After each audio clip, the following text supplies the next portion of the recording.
If you've ever tried to upload an SVG file to your WordPress site and hit that frustrating "sorry, this file type is not permitted for security reasons" message, you're not alone. In today's tutorial, I'm going to walk you through 2 simple ways to safely enable SVG uploads in WordPress, so you can take your graphics, icons, or logos to a new level of crispness and scalability. By the end, you'll know exactly how to get SVGs into your media library without leaving your site open to security risks. Let's jump right in with the method I recommend for most people. Using a security-focused SVG plugin.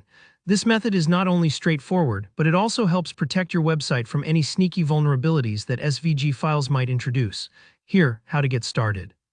First, you'll want to install a plugin. Head over to your WordPress dashboard and go to Plugins in the left menu.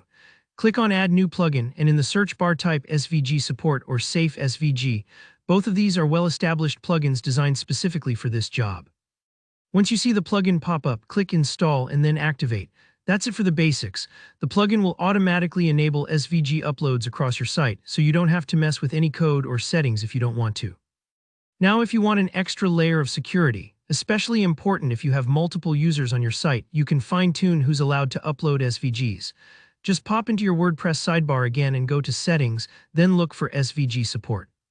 Here, you'll have the option to restrict SVG uploads to only administrators. This step is highly recommended since SVG files can contain hidden code, and you generally don't want just anyone uploading them. Think of it like locking a specific cabinet in your house, so only people you trust have the key. Once you've set this up, uploading SVGs is as easy as using any other image format. You can now drag and drop files straight into your media library or add them directly to an image block when you're writing a post or creating a page. Just treat SVGs exactly as you would a JPEG or PNG. They'll pop up crisp and scalable at any size, which is perfect for logos or interface icons. Alright, now for the second method. If you prefer not to use a plugin, you can enable SVG uploads by adding a short piece of code to your theme.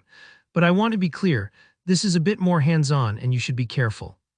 When you use this method, you're telling WordPress to allow SVG uploads, but unlike the plugin, it won't clean or check the files for malicious content. So I really recommend only using SVGs from designers you trust completely. Here, what you do, you'll need to edit your theme's functions, PHP file. Just scroll to the very bottom and paste in the snippet, PHP. Function cc mime types $mimes. Mimes SVG equals image/SVG plus XML. Return mimes. Add filter upload mimes cc mime types. Save the file and you're good to go. You'll be able to upload SVGs just like any other image, but remember, since this method doesn't screen your files for vulnerabilities, you should avoid uploading random SVGs you find on the internet. And that's all there is to it. Choose the plugin method for the best mix of convenience and security, but if you need something ultra lightweight and you know your SVG sources, the code method works in a pinch. If you found this tutorial helpful, please give it a thumbs up, and let me know in the comments if you have any questions or run into snags. I'm always happy to help. Don't forget to subscribe for more practical WordPress tips and tutorials. Thanks for watching, and good luck adding beautiful SVGs to your site.